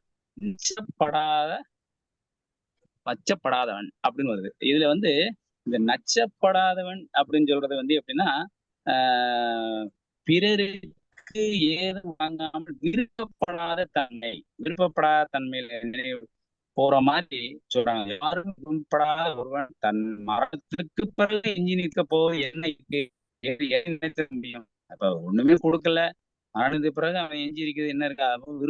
யாரும் விரும்பப்படாத தன்மைக்கு தான் நச்சப்படாத தன்மை அப்படின்னு சொல்லி கொடுக்கற மாதிரி நமக்கு. அடுத்த குறளை பாத்தீங்கன்னா, கொடுப்பதும் துய்ப்பதும் இல்லார்க்கு. அது வந்து இது 2 விதமாவும் எடுத்துக்கிடலாம். இந்த எப்படின்னா, இவன் வந்து பொருள் வச்சிருக்கிறான், நிறைய சேமிச்சிருக்கான், அந்த பொருளை வந்து இவனும் வந்து பயன்படுத்த மாட்டான், மற்றவங்களுக்கு கொடுக்க மாட்டாக்கான். ஒரு இல்லாதவர்களுக்கு கொடுக்கவும் வந்து அவனுக்கு மனசு வரல. அப்படி இல்லாதவர்களுக்கு கொடுக்காத தன்மை இருந்துகிட்டு அடுக்கி வச்சு கோடி அடுக்கி வச்சு என்ன பிரயோசனம் இருக்குது அப்படின்னு சொல்லி இருக்குது. இந்த இல்லாருக்குங்கிறது வந்து இவருக்குமே எடுத்துக்கலாம். இந்த தன்மை 2ம் இல்லாருக்கு, கொடுக்க தன்மையும் தூக்கக்கூடிய தன்மையும் இல்லாருக்கு, கோடியா பொருள் சேர்ந்து என்ன பிரயோசனம் அப்படின்னு எடுத்துக்கலாம். இன்னொன்னு என்ன, இல்லாதவர்களுக்கு, வறுமைப்பட்டவர்களுக்கு, வேண்டப்பட்டவர்களுக்கு கொடுக்காத தன்மை என்றும் எடுத்துக்கொள்ளலாம். இந்த இணையவெளியில இணைஞ்சிருக்கவங்க தங்களுடைய மைக்கை மீட் பண்ணிக்கோங்க, இடையூறு இல்லாமல் இருக்கும். அப்பதான் தொடர்ந்து தொடர். ஏதும் பெருஞ்செல்வம் தான் துவான் தக்கார்க்கென்று ஈதல் ஈடாதான். நல்லா சொன்னாங்க. அதாவது அந்த ஏதம் என்பது என்ன அப்படின்னு ஒரு நோயின்னு வச்சுக்கலாம்னு. செல்வம் தான் யாருக்கு கொடுக்கலன்னா அது வந்து அவன்கிட்ட இருந்து என்ன பிரச்சனை, அவனுக்கே அது வந்து ஒரு நோய் மாதிரி தான் அப்படின்னு சொல்றாரு. நம்ம முத்தப்பன் ஐயா சொல்லும் போது அழகா சொன்னாங்க. அதாவது அந்த வார்த்தை எனக்கு ரொம்ப பிடிச்சிருந்துச்சு. தான் துவான். தான் துவான்னா ஒருத்தன் கொடுக்கக்கூடியவனுடைய கை மேலாகவும் வாங்கக்கூடிய கை கீழாகவும் இருக்கும் அப்படின்னு சொன்ன மாதிரி. அவ உண்மையிலேயே அந்த தானுங்கிறது நம்ம தாள், அதாவது கீழே இருக்கிறவனுக்கு அவனுக்கு நம்ம கையை ஏந்தி கேட்கிறவனுக்கு கொடுக்காத தன்மையில் இருக்கக்கூடிய பொருள் இருந்து என்ன அப்படி இருந்தா கூட அது வந்து அவனுக்கு ஒரு அந்த செல்வம் இருந்துமே அவனுக்கு நோய் போன்றதுதான் அப்படின்னு சொல்றாங்க. ரொம்ப அருமையான குறள் தான். அடுத்த குறளுடைய அர்த்தத்தை பாத்தீங்கன்னா உங்களுக்கு அந்த ஓமையே ரொம்ப சிறப்பா இருக்கும்.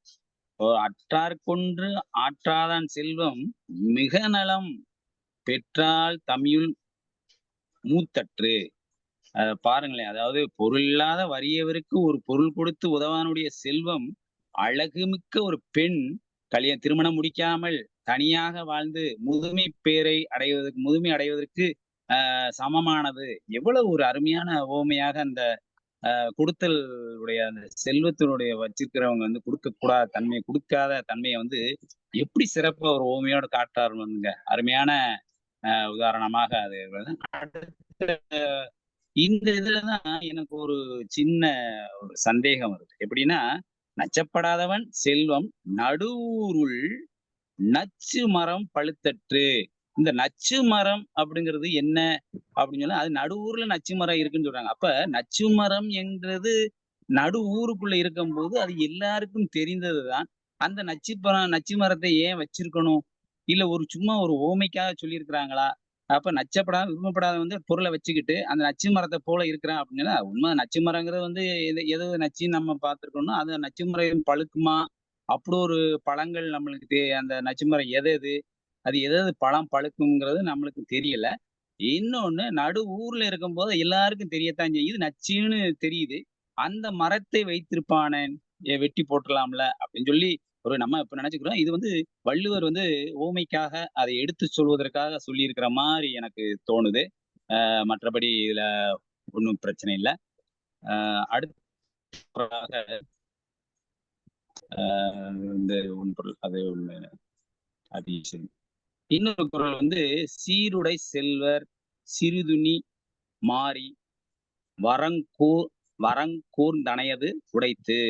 இது வந்து பாத்தீங்கன்னா சீர்னா நல்ல சீரிய செல்வம், செழுமையான செல்வம், நல்ல உடைகளை வைத்து கொண்டு நல்லா இருக்கக்கூடிய ஒரு பணக்கார தன்மையில் இருக்கக்கூடிய செல்வம் எப்படி இருக்கு அப்படின்னா, அவனுக்கு வந்து சிறிதுணி மாறி வரங்கூர்ந்தனையது உடைத்து. புகழ்பெற்ற செல்வம் உடையவரது சிறிதான வறுமை ஏற்பட்டால் கூட அந்த மேகம் சிறிது காலம் வறுமை மீந்தார் போன்ற இடைக்கால தன்மைதான். அது அந்த இடைக்கால தன்மைங்கிறத ஒரு முக்கியமான ஒரு இந்த குறள்ல இருக்கு. எப்படின்னா, வறுமை என்பது வந்து எல்லாருக்கும் அப்படி வந்துட போறது இல்ல. ஒரு சில சமயங்கள்ல வரும், ஒரு சில சமயங்கள் இல்லாம போகும். அதே போலதான் மழை எல்லா நேரமும் பெய்யும் என்று சொல்ல முடியாது. அது வந்து தற்காலிகமானதுதான். அந்த ஒரு இடைக்கால தன்மை தான். அப்ப திருப்பி பெய்ய ஆரம்பிச்சிரும். அதைத்தான் இந்த குறள்ல வந்து ரொம்ப அந்த ஊமைப்படுத்தி கூறும்போது ரொம்ப சிறப்பான ஊமையாக இருக்கிறது. பிறருக்கு கொடுத்து புகழ்மிக்கராய் செல்வது சிறிது காலம் வறுமைப்பட நேர்ந்தால் அது மழை தரும் மேகமே வறுமைப்பட்டது போலான்னு சொல்லியிருக்காரு சாலமன் பாப்பையா ஐயா அவர்கள். இதையே நமது கலைஞர் அவர்கள் சிறந்த உள்ளங்கொண்ட செல்வர்களுக்கு ஏற்படும் சிறிதளவு வறுமையின் நிழல் கூட மழை பொய்த்து விட்டதற்கு ஒப்பானதாகும் அப்படின்னு சொல்றாங்க.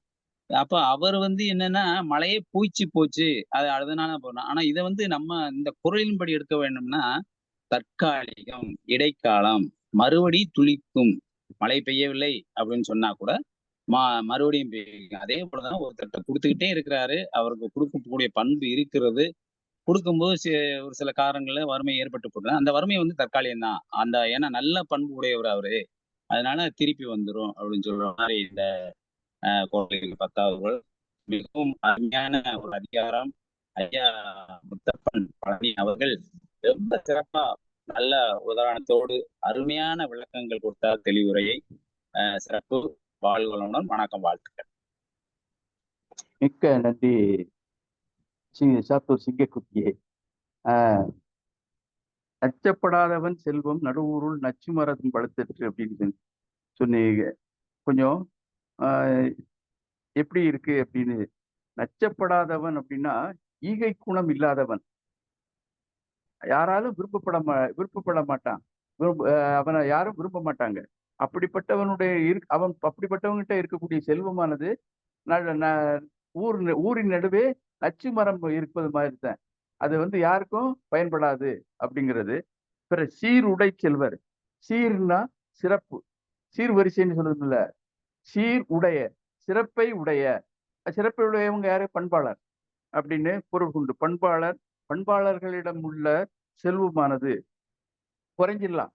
இந்த அது அழகாக உரைப்புள்ளி நிகழ்த்தினார், வேற ஒண்ணும் இல்லை. அடுத்து அரசியல்வியமா பின்னூற்றம் அளிக்க வரீங்களா?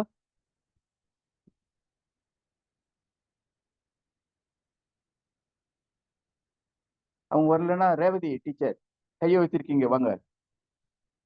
தமிழ்நாடு கலை இலக்கிய பெருமன்ற உறுப்பினர்கள் அனைவருக்கும் என் வணக்கத்தை தெரிவித்துக் கொள்கிறேன். இன்று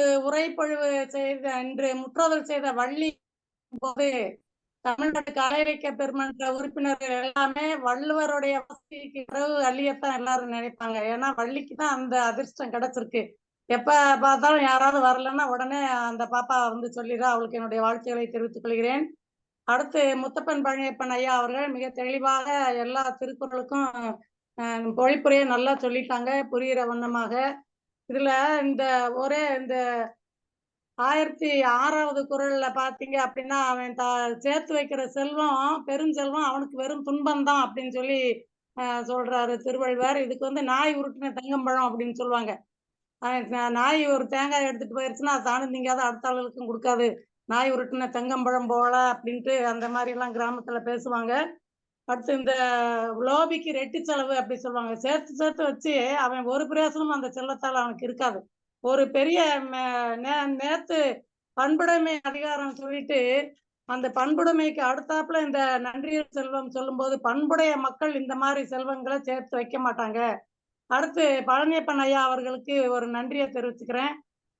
பெண்கள் தான் எல்லாருக்கும் ஈகை குணமா கொடுப்பாங்க அப்படிங்கிறது அவங்க சொன்னது மகளிர் தினத்தை அன்னைக்கு எங்களுக்கு சொன்னது, அது ஒரு வாழ்த்தாகவே வைத்துக் கொள்கிறேன். மிகவும் அவங்களுக்கு நன்றி தெரிவிச்சுக்கிறோம். அடுத்து அந்த கொடுக்கிறவங்க கொஞ்சம் வறுமை வாய்ப்பட்டு அப்ப கொடுக்க முடியாம இருந்தாங்க அப்படின்னா அதுக்கு மேகத்தையே எடுத்துக்காட்டா சொல்றாரு. மேகம் சில நேரத்துல மழை இல்லாம இருக்கும், திருப்பி கொஞ்ச நாள்ல மழை பெய்யும் அப்படிங்கிற மாதிரி எல்லாம் சிறப்பான கருத்துக்களை கொடுத்த பழனியப்பன் ஐயா அவர்களுக்கு நன்றி. வாய்ப்பு கொடுத்தவங்களுக்கும் என் நன்றியை தெரிவித்துக் கொள்கிறேன். மகளிர் தின வாழ்த்துக்கள் எங்களுக்கு சொன்ன எல்லாருக்கும் நன்றி. நன்றி, வணக்கம். நன்றி டீச்சர் அவர்களே, அருமையாக பின்னூட்டம் வழங்கினீர்கள். ஆமா, பெண்களுக்கு தான் இரக்க குணம் உண்டு. பிச்சை கேட்டு வர்றவங்க தாயே சோறு போடுங்க மானதான் கேட்பாங்க, தந்தையே சோறு போடுங்க அப்படின்னு கேட்க மாட்டாங்க. ஆக பெண்களுக்குத்தான் இரக்க குணம் உண்டு என்பதை இந்த மகளிர் தினத்தன்று பதிவு செய்துவதில் பெருமை கொள்கிறது இந்த மன்றம். அடுத்து அரசியல்வியமா பின்னூட்டம் அளிக்க வரீங்களா அல்லது நிறைவு பின்னூட்டத்துக்கு போயிடலாம்?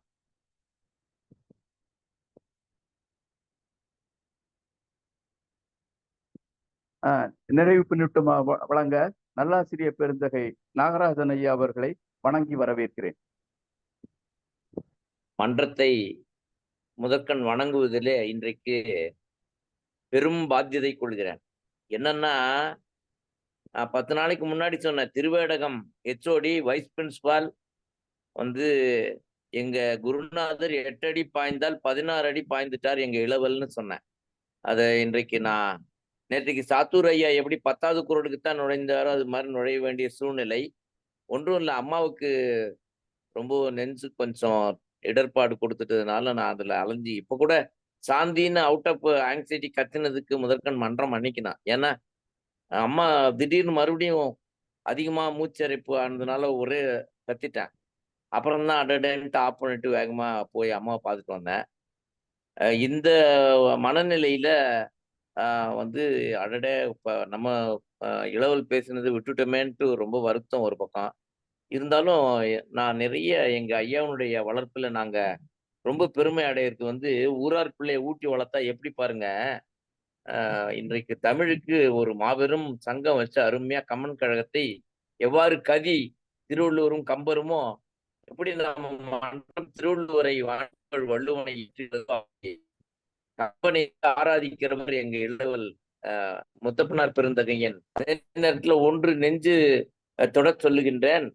திருவேடகத்துல இருந்தா கூட எத்தனை மாவட்டங்கள்ல பதியம் போடுகிறது இந்த தமிழ் உரை.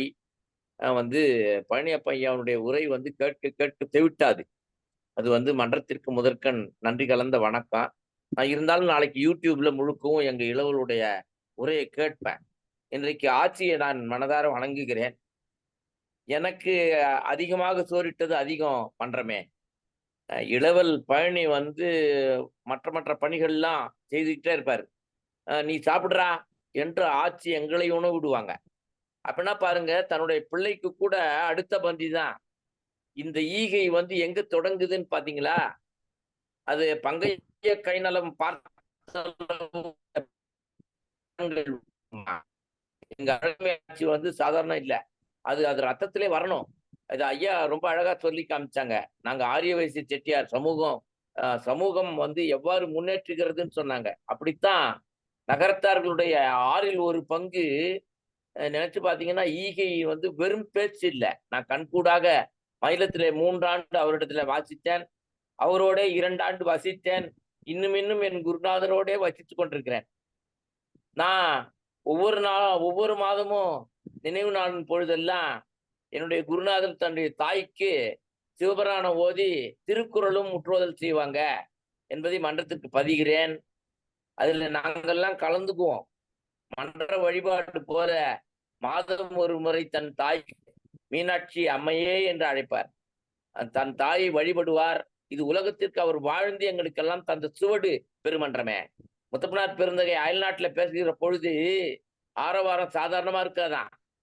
என்ன காரணம்னா, உதட்டுக்காக தமிழ் படித்தவர்கள் அல்ல, உள்ளத்திற்காக தமிழ் படித்தவர்கள், உயிருக்காக தமிழ் படித்தவர்கள்.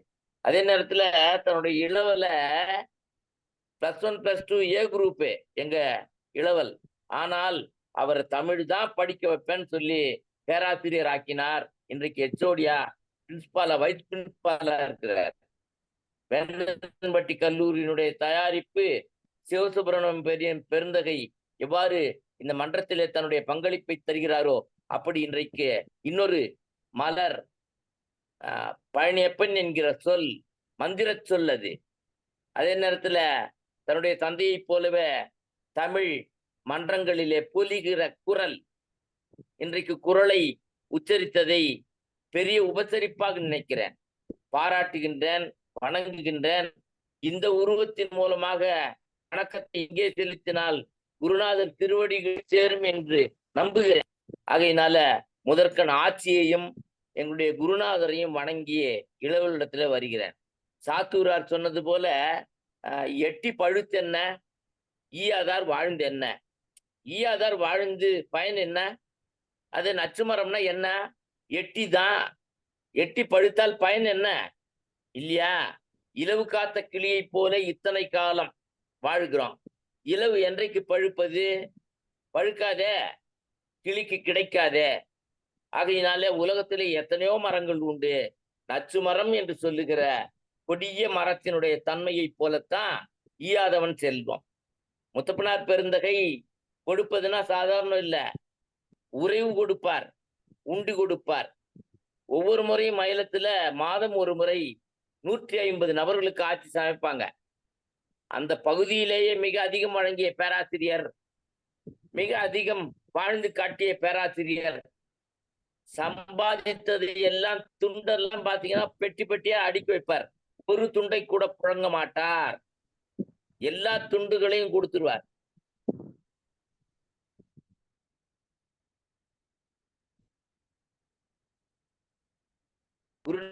தான் குன்றக்குடி ஆதீனம் பெருந்தகை சாமிகள் பாராட்டிய ஒரு பேராசிரியர் பழமுத்தப்பனார் என்றால் ஈகை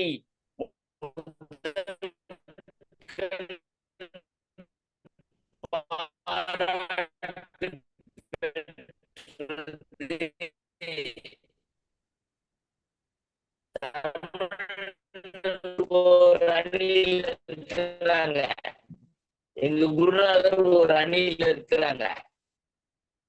ஆதீனம் குன்றக்குடி பழனிசாமி நல்லாசிரியர் பெருந்தகையே, உங்களுக்கு இணைய இடர்பாடு இருக்கோ? உங்க குரல் சரியா விட்டு விட்டு கேட்குது.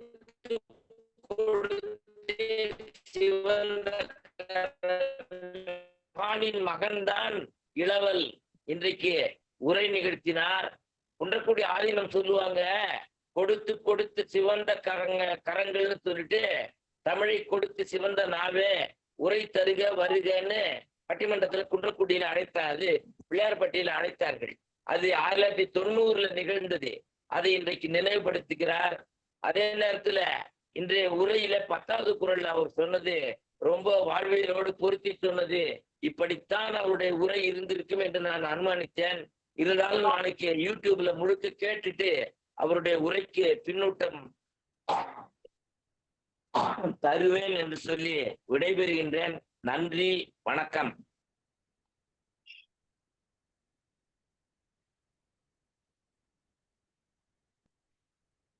ஐயா நிறைவு செய்துட்டேன் ஐயா. மிக்க நன்றி நல்லாசிரியர் பெருந்தகையே. அருமையான ஒரு பின்னூட்டம் வழங்கினீர்கள். முதல்ல உங்களுடைய அம்மா நலம் பெற வேண்டும் என்று இந்த மன்றம் மனதார வேண்டிக் கொள்கிறது. நம்ம நலம் பெறுவார் என்று நம்புகிறது. அடுத்து, தமிழை உதட்டளவில் படிக்கக்கூடாது, உள்ளத்தால் படிக்க வேண்டும் என்று சொன்னீர்கள். அது ரொம்ப அருமையான ஒரு வாசகம். எங்களுடைய பேராசிரியர் மு. ராமலிங்கனார் ஒருத்தர் இருந்தாரு, ரொம்ப அறிவாளி, ரொம்ப அவர் சொல்லுவாரு, யாராவது வயிற்று கழுவ இந்த படிக்க வந்திருக்கீங்களா அப்படின்னு, அதுக்கு இங்க வரவே வேண்டாம், நீங்க போயிருங்க, வேற எங்கேயோ எத்தனையோ வழி இருக்கு வயிற்று கழுவுறதுக்கெல்லாம் அப்படின்னு ரொம்ப சொல்லுவாரு. அந்த நினைவு வந்தது. மிக்க நன்றி. அடுத்து, இன்னைக்கு உரைப்பொழிவு நிகழ்த்திய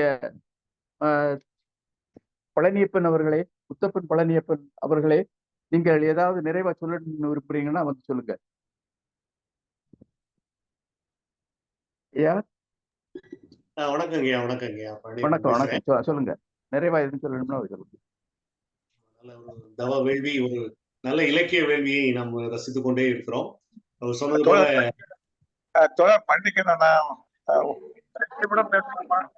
சிவசுப்ரமணியா டிஎஸ்என் வந்திருக்காங்க, அவங்கள கொஞ்சம் டிஎஸ்என் தோழர் பேசுங்க. ஐயா, உரைப்பொழிவாளர் முத்தப்பன் பழனியப்பன் கொஞ்சம் பொறுத்தல். டிஎஸ்என் தோழர் தொடர்க. இல்ல, அரங்கில் உள்ள அனைவருக்கும் முதல் மன்னிப்பு கோருகிறேன்.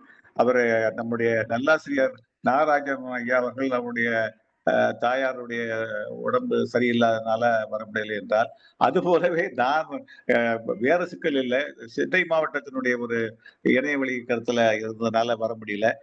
அதுவும் தவிர இன்று அதுக்கு பிறகுதான் எப்போதுமே கொஞ்சம் தாமதமாக வருவது.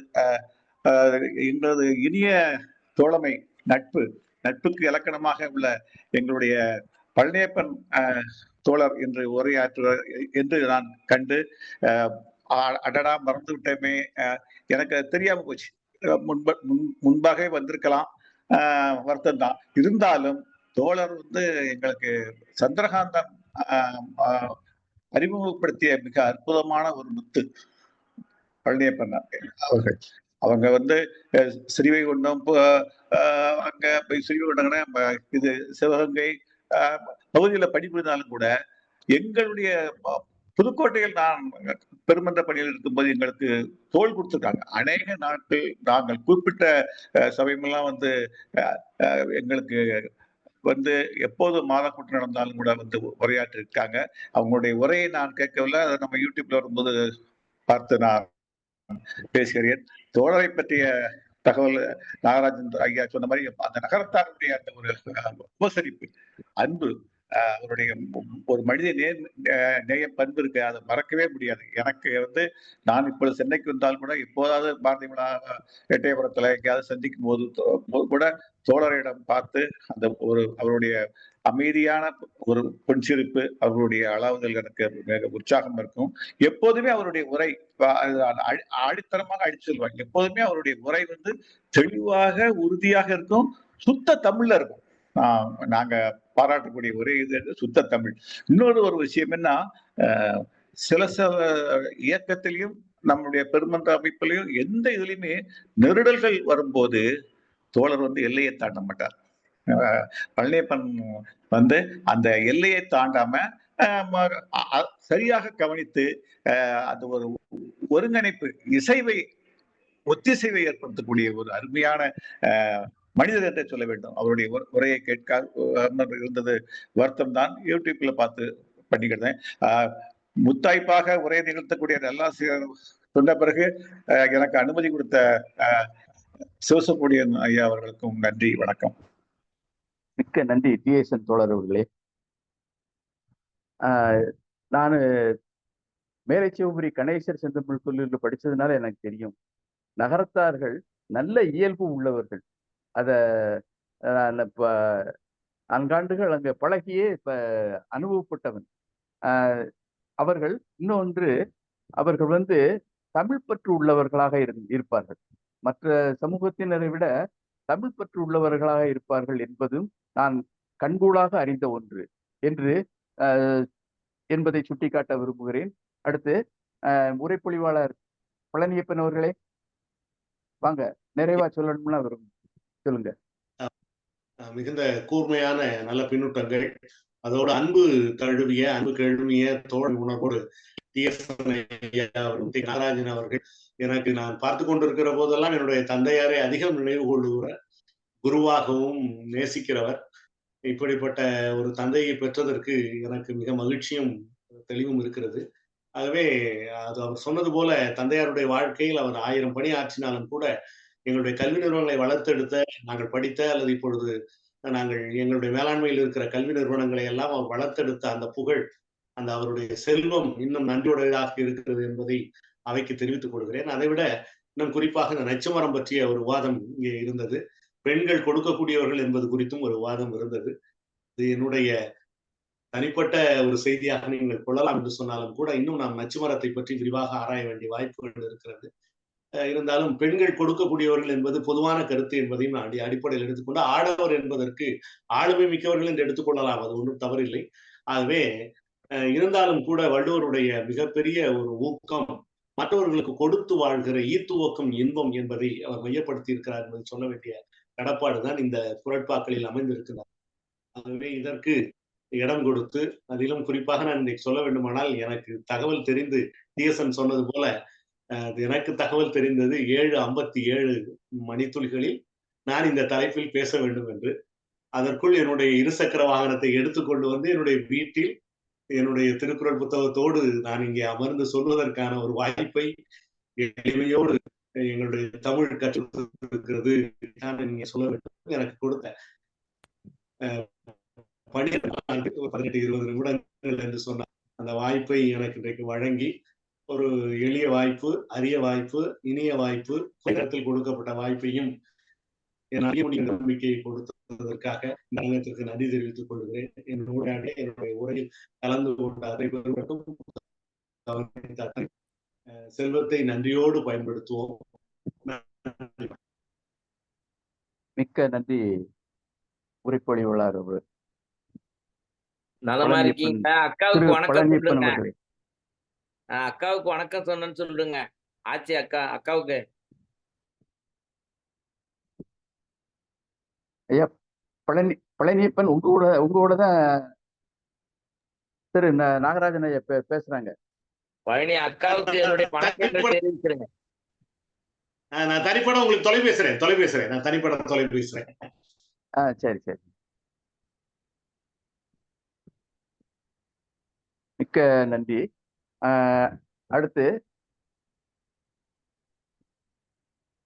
நிறைவுரை வழங்க வருமாறு தமிழ்நாடு கலை இலக்கிய பெருமன்ற பொதுச் செயலாளர் டாக்டர் அறம் அவர்களை வணங்கி வரவேற்கிறேன்.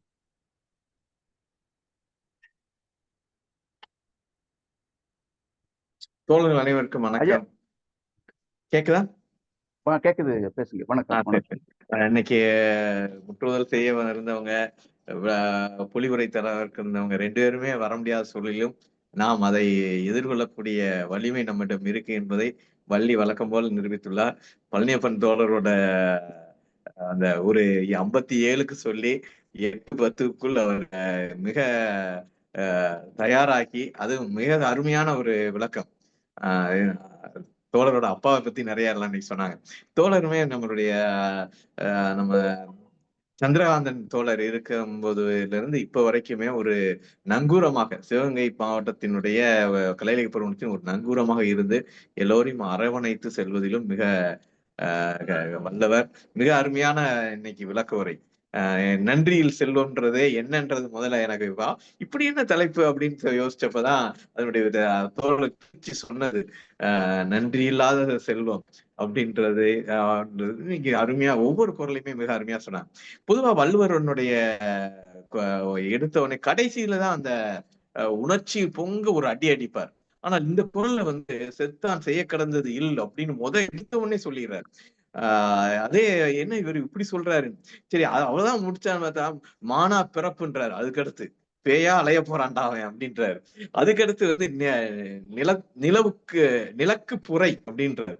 நிலக்கு புரை, நிலத்துக்கு ஒரு தேவையில்லாத சுமைடா நீ அப்படின்றது. இவ்வளவு ஏன் வைகிறாரு அப்படின்றதா அதை வந்து ஒரு சொல். அப்ப செல்வத்தினுடைய பயன் என்ன, நீ வந்து ஈதல் இல்லாத செல்வம் எவ்வளவு பெரிய கொடுமையானதுன்னு ஒவ்வொன்றும் அடிக்கிட்டு போற. இன்னும் ஏதம்ன்றார், அது ஒரு நோய். நீ வந்து பெருஞ்செல்வத்தை பிடித்த நோய் நீ வந்து நீயும் அனுபவிக்காம வேறவனுக்கும் கொடுக்காம இருக்கிறது. அப்ப அவருடைய விவரிப்பு இன்னும் கூடிக்கொண்டே போகுது. நச்சு மரம் பழுத்தற்று. நம்மளுடைய ஏற்கனவே ஒரு குரல்ல கூட பாருங்க, பயன்மரம் உள்ளூர பழுத்தற்றால் செல்வம் நயனுடையான் கண்படி. அப்ப அந்த உதாரணத்தையும் இந்த உதாரணத்தையும் இணைத்து ஒப்புரவு அந்த அதிகாரத்தில் அப்ப ஒப்புரவு எப்படி இருக்க வேண்டும், நன்றியில் செல்வம் எப்படி இருக்க வேண்டும் என்றதை மிக அருமையா சொன்னாங்க. எல்லாமே இப்ப இந்த ஒட்டு மொத்தமாக இந்த குரலில் வள்ளுவரினுடைய சார்பு என்பது செல்வம் உடையவர்கள் செல்வத்தை அனுபவிக்க வேண்டும், தேவைப்படுவர்களுக்கு கொடுக்க வேண்டும். இதுதான் அதனுடைய சார்பாக. அப்படி செய்யாதவனுடைய மேல மிகப்பெரிய கோபம் வருகிறது. அவருக்கு அந்த கடைசி 10வது குரலில் தான் இந்த மாதிரியான கோபம், செத்து ஒளிடான்னு சொல்றது அந்த இடத்துலதான் சொல்லுவார். ஆனால் இவர் எடுத்தவனே ஆரம்பிச்சிடார். அதுல அப்படிப்பட்டவர்களை கடுமையான வார்த்தைகளால் பேயாக அலைவாய், நீ வந்து ஒரு நோய் உனக்கு இருக்கிறது அப்படின்லாம் சொல்லி இப்ப கொண்டார். ஜீவாவும் ஒரு உதாரணத்தை காட்டுவார். நக்கீரன் சொன்னது இருக்கேன். ஒரு பாடல், சங்க பாடல்ல 7 கடல்களையும் ஆளக்கூடிய ஒரு அரசன் இருக்கின்றான். அவனையும் அந்த புலவர் பார்க்கிறார். அதே நேரத்தில் காட்டில் வசிக்கக்கூடிய வறுமையில் வாடி அவனுடைய உணவுக்காக இரவும் பகலும் அல்லாது உழைக்கக்கூடிய ஒரு காட்டுவாசி ஒருத்தனையும் பார்க்கிறார். இந்த 2 வாழ்க்கையும் விவரிக்கிறார். ஒருத்தன் 7 கடலையும் ஆட்சி செய்யப்படுறார், இன்னொருத்தன் அடுத்த வேளை உணவுக்கு இல்லாமல் இரவும் பகலும் ஓடி ஓடி உழைப்போம். இந்த இருவரையும் ஒப்பிட்டு ஒரு குரல் வருகிறது, உண்பது நாளி உடுப்பவை 2 பிறவும் எல்லாம் ஓராருக்குமே. நீ வந்து சாப்பிடுறது நாளிதான், 2 பேருக்குமே 2 உடைதான், மேலாடை கீழாடை, அவ்வளவுதான். இது எல்லாத்துக்குமா, உலகத்தில் உள்ள அத்தனை பேருக்குமே. ஆனால் அப்பதான் அடுத்து சொல்றாரு, இதோட ஒரு கவிஞன் விட்டு போயிருந்திருக்கலாம். நீங்க வந்து இந்த உலகம் வந்து 2 உலகமாக இருக்கிறது. ஒருத்தனிடம் செல்வம் அதிகமாக இருந்து உழைக்காமல் இருக்கின்றான், இன்னொருத்தன் விடிய விடிய உழைக்கிறான். எதுக்கானே? அடுத்த வேலைக்கு உணவுக்காண்டு. அப்ப இந்த 2 உலகத்தையும் சொல்லிவிட்டு சும்மா போயிருக்கலாம் அந்த கவிஞன். ஆனால் அப்படி செல்லவில்லை. செல்வத்தின் பயனே ஈதல் அப்படின்னா. சரி, இது ஒரு வள்ளுவரும் சொல்லியிருக்கார், இவரும் சொல்லியிருக்கார். சரி, அதோட விட்டுலாமா? அதோடும் விடவில்லை. துய்ப்போம் எனினே தப்புன பலவேன்றான்.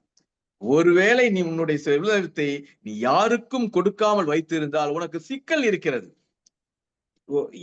இன்னைக்கு நம்ம மார்க்சியம் சொல்கிறோம், மார்க்சியத்தின் வழியா இன்னைக்கு என்னென்னமோ சொல்றோம், வர்க்கம்ன்றது சொல்றோம். இன்னைக்கு இந்த ஏடறிந்த வரலாறு முழுக்கவே வர்க்க போராட்டத்தின் வரலாறு என்று சொல்கிறோம். இருந்த போதும் அந்த நம்மளுடைய தமிழ் புலவர்கள் வள்ளுவரும் இது எந்த வர்க்கத்தின் சார்பாக இருந்து பேசுகிறார் என்று பார்த்தோமானால் அவருடைய வர்க்க சார்பு தெரியும். ஏடறிந்த வரலாறு முழுக்கவே உள்ள சிந்தனைகள் முழுக்கவே வர்க்க சிந்தனை தான். அப்படியே அந்த நக்கீரர் பாடிய அந்த உண்பது நாளி உடுப்பது இரண்டு ஓரார்க்குமே பிறவும் எல்லாம் ஓரார்க்குமே, இது மட்டும் இல்ல, மற்றதும் எல்லாமே எல்லாத்துக்குமே பொதுவானதான். செல்வத்தின் பயனை ஈதல் தான். அந்த ஈதல் இல்லாத செல்வம் நோயாகவும் பேயாகவும் செத்தவனோடு ஒப்புவதாகவும் வள்ளுவர் மிக கடுமையாக அடித்திருக்கிறார். இந்த இது அடித்து தன்னுடைய நிலை என்னன்றதையும் தெளிவுபடுத்தி இருக்கிறார். இன்றைய பின்னூட்டம் வழங்கிய அனைவருக்கும் நன்றி. குறிப்பாக நம்ம இடம் உள்ள ஒரு பெரும் படை, இதுதான் ஜீவா எதிர்பார்த்தது என்றால் எந்த நேரம் கொடுத்தாலும் ஒரு குரலை திருக்குறளை பேசுவதற்கு நாங்கள் எப்போதும் தயார் என்பதை மு. பழனியப்பன் ஐயா அவர்கள் ஜீவாவின் கனவு நாயகராக நம்ம என்று பேசினார். அவருக்கு மிகுந்த நன்றி, வாழ்த்துக்கள். மிக்க நன்றி பொதுச்செயலாளர் அவர்களே. நாளைய நிகழ்வுக்கு சொல்றீங்களா? நாளை அறிவிப்பாங்க. நாளைய நிகழ்வு நாளை அறிவிப்பாங்க. அன்பான தோழமைகளே, 1-2 வார்த்தைகள். மு. பழனியப்பனுக்கு, முத்து பழனியப்பன் அவருக்கு 757க்கு தான் சொன்னதா சொன்னாங்க. பொதுவா நான் என்ன நினைக்கிறேன்னா, தமிழறிஞர்கள் எப்பொழுதுமே சுவிட்ச் போட்டதும் எரிகின்ற விளக்காக இருப்பார்கள். சுவிட்ச் போட்டதும் எரிகின்ற விளக்காக இருப்பார்கள். உடனே அவங்க அந்த தமிழ் ஆற்றலால் எதையும் சாதிப்பார்கள் என்று சொல்ல தோன்றுகிறது. அடுத்து முதல் குறள், வைத்தான் வாய், அதாவது இடமில்லை என்னும் அளவுக்கு பொருளை சம்பாதிக்கிறது. அப்படி இந்த இடத்துல எனக்கு அவங்களுக்கு இடம் சுடுகாட்டுல 6 இடம் தான், இடுகாட்டுல 6 இடம் தான், 6 அடி தான், 6 அடி தான் இருக்கும். வீடு முழுவதும் பணம் வைக்கிறதுக்கு இடம் இல்லை அப்படின்னு சொல்லுது. நம்ம இயக்க தலைவர் பாண்டியன் சொல்லுவாரு, இந்த அரசியல்வாதிகள் சம்பாதிச்சு வைக்கிறதுக்கு படம் இல்லை, நிலத்துல உள்ளது எல்லாம் சுரண்டிட்டாங்க, இனிமே கடல்ல உள்ளதை போய் சுரண்ட வேண்டியதுதான், இடம் பிடிக்க வேண்டியது அப்படின்னு ஏளனமாக சொல்லுவார். அந்த மாதிரி அந்த குறள் அந்த மாதிரி சொல்ல இருக்கிறது. அடுத்து எச்சமின்றி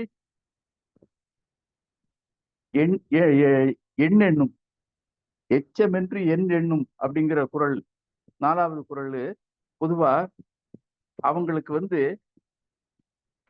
எச்சமாக அவங்க கருமிக்கு பிள்ளைகள் கூட எச்சமாக தெரிய மாட்டாங்க, இல்லாம போயிடுவாங்க அப்படிங்கிறதையும் கொள்ளலாம் என்று சொல்ல தோன்றுகிறது.